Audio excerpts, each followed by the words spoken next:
I couldn't resist this engine when it came up for sale recently. It's not an ancient engine. It's not even a very beautiful engine either, is it, to be honest? But it's still very interesting, and I thought you might like to see it. It's a 20 horsepower diesel with a single horizontal cylinder, which is rare enough in itself, but it's refreshingly simple. It comes with the starting crank handle, which does go round. And look, it almost started. Do you want to hold this? Will you shout?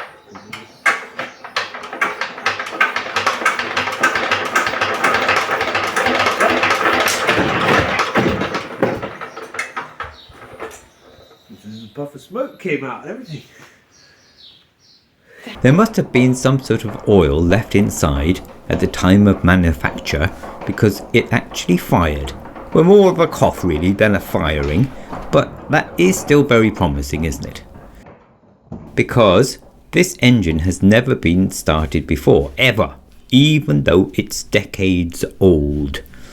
Basically, it's a brand new off-the-shelf engine that's only now come off the shelf. It would be cool if it didn't need a battery. A starter. I just need you. You'd have to be on standby. It's doable. Well, we could put some fuel in it and some oil in it, but if it does start, it's going to bounce itself off this trolley. So Ashley and I bolted it down to a bigger pallet, and we went around doing all the little jobs needed so we could try to start it properly. The air filter was rusty, so we oiled it. Simple diesels can run on all sorts of fuels, but I'm trying normal agricultural diesel for now. Though it does look a lot like limeade, doesn't it?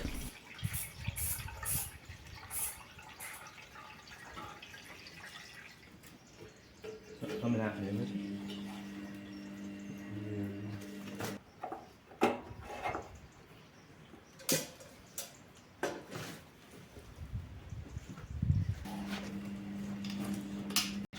The dipstick was dry, but not rusty. We're putting it in the right place. Now either the fuel tank or the starter motor must be different from the original design, because the oil filler hole is now awkward to get at.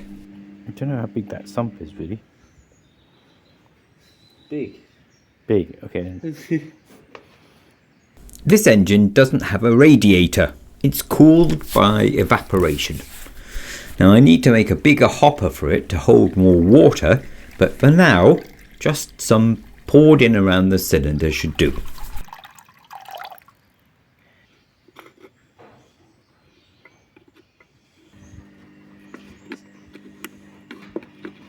I oiled the things that looked like they could do with oiling, and that was that.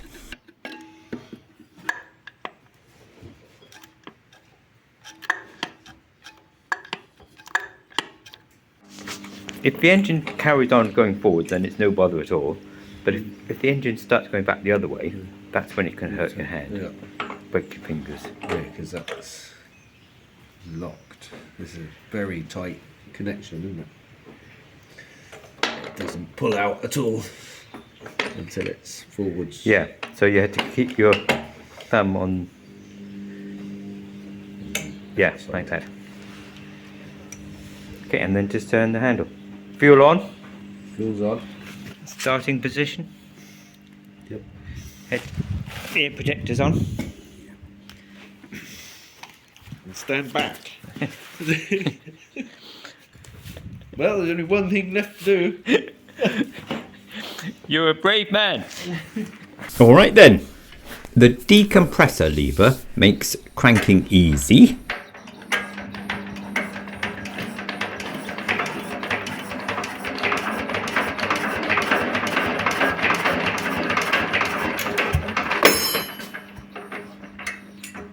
Whack your hand off the ground.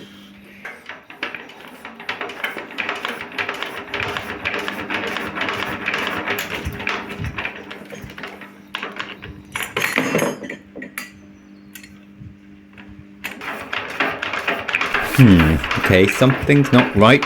Not even a cough this time. Looks like the pipe's empty. We started tracing the fuel to make sure it was getting through to the injector. Only it wasn't. It wasn't getting to the fuel pump. It wasn't even getting through the fuel filter. And you know why? Okay, so where's there no fuel? Because we hadn't actually turned it on. That's mad, isn't it? Up is on. In the land where this was made, up is on, everyone. Up is on. Okay, so contrary to expectations, so this should be upright. Let's tighten that first.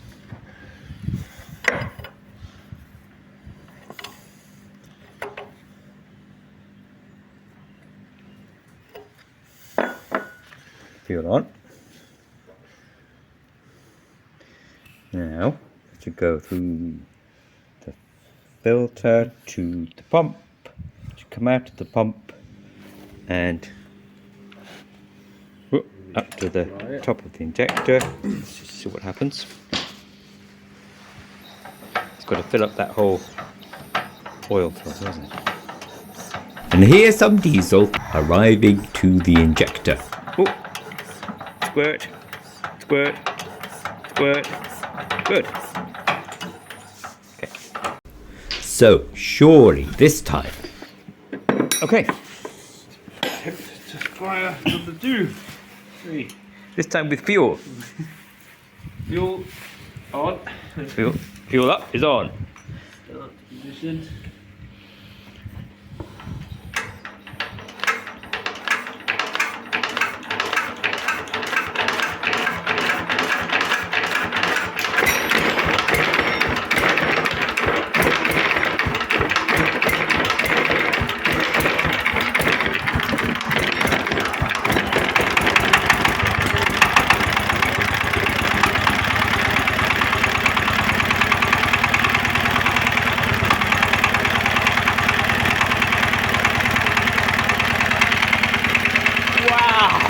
Magnificent!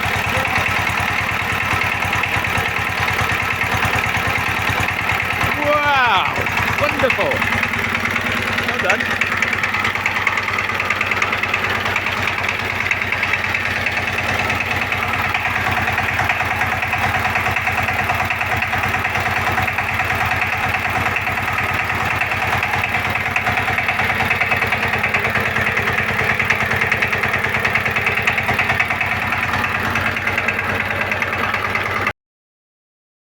Marty, who sold it to me, told me he bought a few of these along with generators, and he put them together and sold them as complete units, but then he ran out of generators before he ran out of engines, so he had a couple spare. Now I'm thinking, if it continues to run okay, then maybe it might make the heart of a useful locomotive for the railway. Maybe. That doesn't mean abandoning the air loco at all, or making an electric one, or a kinetic one, or even making a steam loco one day. I would love to build those things, but perhaps there's room for a diesel as well, as a sort of reliable workhorse, when our real workhorses are busy doing something else. Of course, it may be too heavy or too bouncy for my railway. I mean, just the engine weighs 180 kilos. So it might just jump up and down and squash the rails flat, or bounce off the rails, or shake the bolts loose.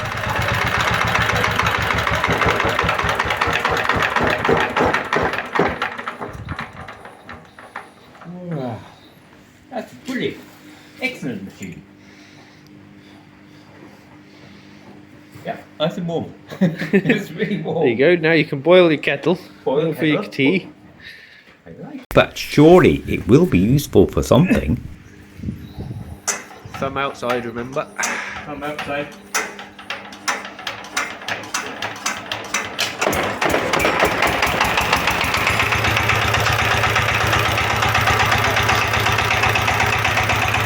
Red things up. That's if it keeps going. There is a huge wobble on the flywheel, which I'm sure it's not supposed to be there, is it? But it doesn't seem to be affecting the running of it. So maybe it doesn't matter too much. What do you think?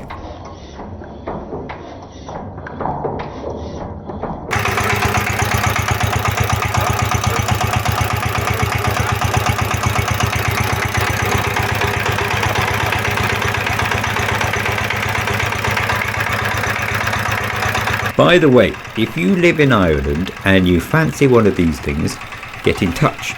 I know a man who might be able to help.